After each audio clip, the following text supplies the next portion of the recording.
We are back and it is finals time. We've got 2 players left out of all of the Asia Pacific Grandmasters, and they are called Surrender and Alutimu.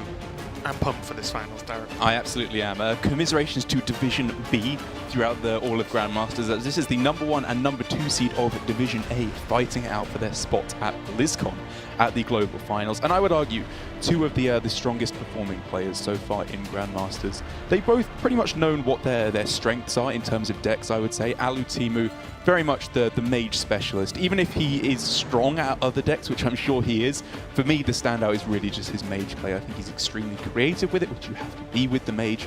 And Surrender, on the other hand, I think his strong fundamental knowledge of Hearthstone is really allowing him to adapt to all the various situations that Rogue can throw at you with all the random generation it has. It's the difference, right? Because there's being good at a deck and being good at executing things, and then there's just being good at the game of Hearthstone. Yeah. And I think Surrender is just a very, very, very good Hearthstone player who I think his consistency is actually his best trait overall. He's just always good. At his worst days, he still plays well, which means at his best days, it's absurd. He is going to be on the Rogue here, as we've seen throughout the weekend, him bringing the Burgle Rogue versus Alutimu's Cyclone Mage, and I don't know, this is just going to be a good match, and this is why, even with some of the criticism that Specialist has received, we talked about a little bit earlier, but overall, we have ended up and had throughout this season a meta game of, yes, a select amount of classes being the main highlights and superstars, but at the moment, Mage, Warrior, Rogue being the kind of 3 big decks. The fact that they're all kind of even versus each other means that it's just, I don't know, every match is interesting and pretty hype because there's a lot of different things that can happen. I don't think overall anyone has just solved, like, this is how you play this matchup, this is how you play this matchup, and so on. I think a lot of them revolve around just adapting on the fly to the game as it happens. I agree, and I would argue even one step further than that. I think that it's kind of distilled down even further from the best 3 decks to a best 2 decks. I think Rogue and Mage are pretty clearly, at least in the playoffs of Grandmasters, vying for the #1 most powerful deck.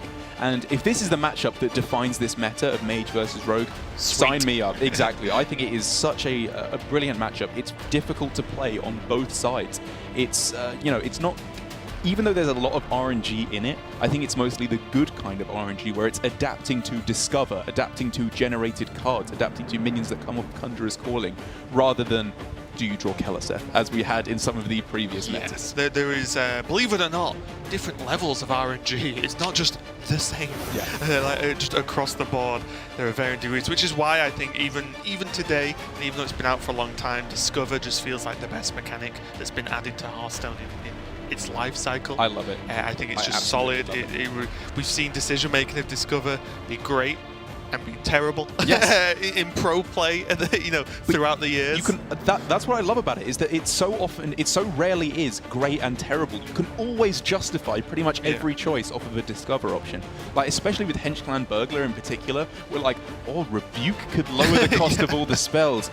Oh, but Pyroblast can go face, and it's like, oh, but you go for the Rock Biter. It's just that every time you can justify all the different options, and I think it's as I've said, a great mechanic, and it makes Rogue very, very interesting at the moment. Yeah, and just to give you a rough heads up of how this matchup will play out, it is the finals. The winner gets a spot into the global finals at BlizzCon, but most importantly, it is best of 5 for the first time in Hearthstone Grandmasters.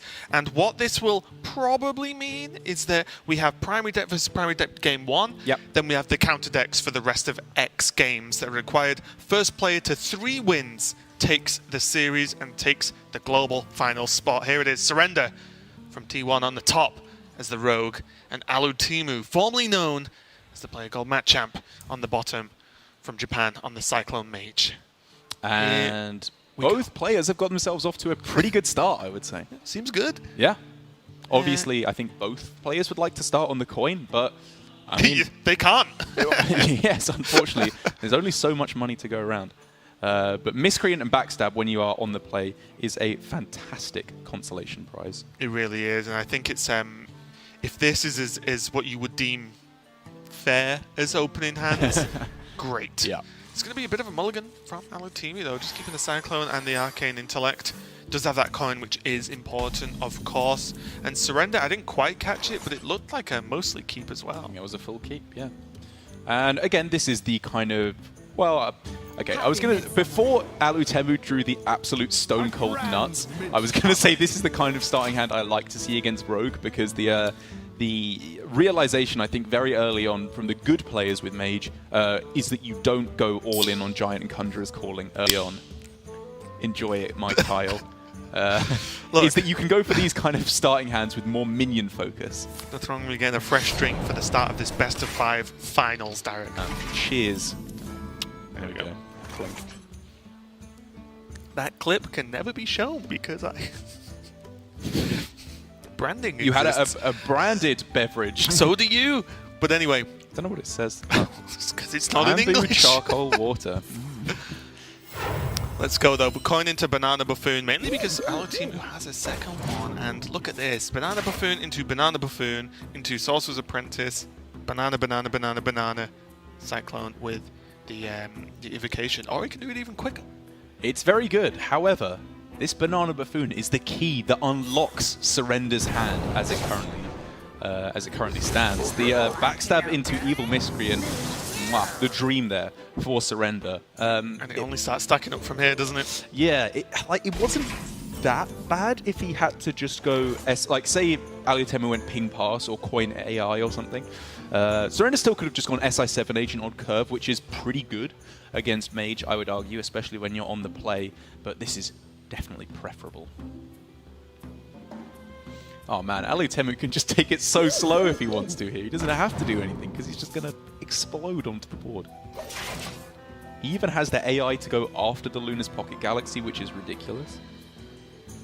Yeah, and the fact that there's not even a remote need for him to cast it beforehand, because sometimes you have Pocket Galaxy and AI early on, but the rest of your hand is like, oh, I really want to play this Intellect to get something to bridge the gap. You can't just pass on 3. Yeah, exactly. But here, there's just not even a remote need for Alutemu to get this this AI underway. As Darek tries to destroy the set. Cable's too short, okay, I'm just saying. Oh, you're too tall. We'll meet in the middle. That's where I come. But the interesting thing is here that, well, both players are actually just doing insanely powerful things at this point in the game. Alutemu has got, as I said, pretty much the dream. He'll be able to explode onto the board, get 4, 5, 6 generated cards on the following turn. Surrender is turning up the heat, though. Just SI7 agent straight up on this turn to take out the Banana Buffoon and get the damage on board is crazy strong. It is, and it's going to turn into one of those weird games where is the sheer power of Alutemu being able to generate that many spells better than rogue cards? I'm not and I sure. don't know. You know, I don't actually know the answer to that question at all. It might be. I think the fact that he'll have 2 mana left over after he plays all the Bananas Evocation Conjurers, Evocation Cyclone, sorry, and to have an Apprentice on board means that it's very possible Alutemu just clears this up on this turn, or at least deals with some of the minions. It's so insane. It is pretty insane. Are you too young to know Banana Man? The superhero? I do actually know Banana Man. Yeah, Okay. yeah. And was he with Super Ted? Was he to do with Super Ted? Were they similar shows? I think one's a teddy bear, isn't it? Yeah. Oh wait, was Super Teddy's bear? I don't even know. Maybe. It rings Anyway, a bell. it was a kid who had a banana and turned into a superhero. Right. This Sorcerer's Apprentice definitely feels like a superhero now, because that is 4 bananas. It's a 7/6 Sorcerer's Apprentice, and Alutemu is about to just add his Psychic Cyclone for an extra 1,000,000 spells. Oh. Just play stuff. Just play stuff. It doesn't matter what. You just throw stuff onto the board. I love this. This gives him the highest chance of protecting the Sorcerer's Apprentice. This turn has gone from good to ridiculous very, very quickly. And the following turns look pretty cool too. There's still the Pocket Galaxy. Mage is pretty cool.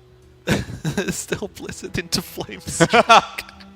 This is a freeze mage hand. Blizzard Flame Strike Antonidas with a Frostbolt. Okay, yeah, so in the question of what's better, discover a rogue card or cheat out What was 18 that? million mana. Like, I think that was actually like 8 or 9 mana that was cheated out on that turn.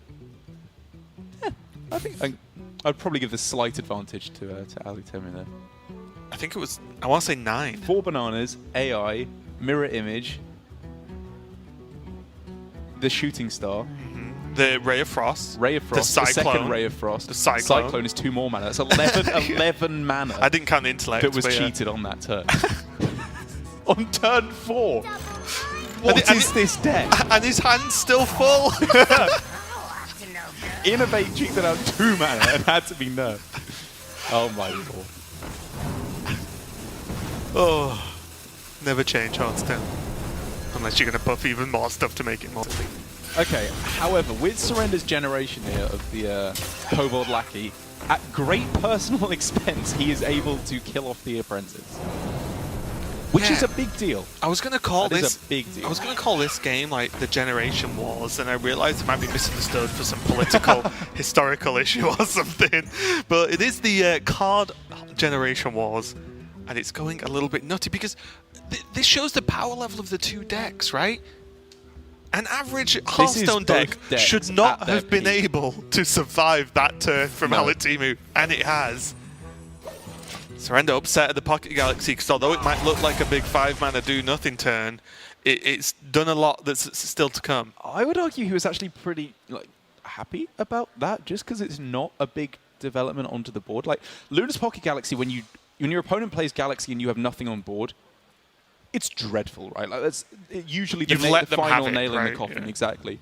This instance, though, the fact that it wasn't, I don't know, giant and like evocation giant Conjurer's Calling. I don't even know if that was a possibility, but just something, right? Like it wasn't a big development onto the board. Means Surrender can just go for the aggression plan here. Yeah, this may not be what Surrender was thinking, but my fear would be if they've got that many cards and played Pocket Galaxy, do they just have like Luna or Intellect, and then I'm scared? Yeah, because there's a lot of card draw. Because with that many cards in hand, Alatimu's chosen to play 5 mana do nothing this turn. That would scare me more than in playing minions, actually. But maybe that's just the way I think about it. There's some consideration for a new challenger here, just to get yourself a big just minion stuff, play. Yeah.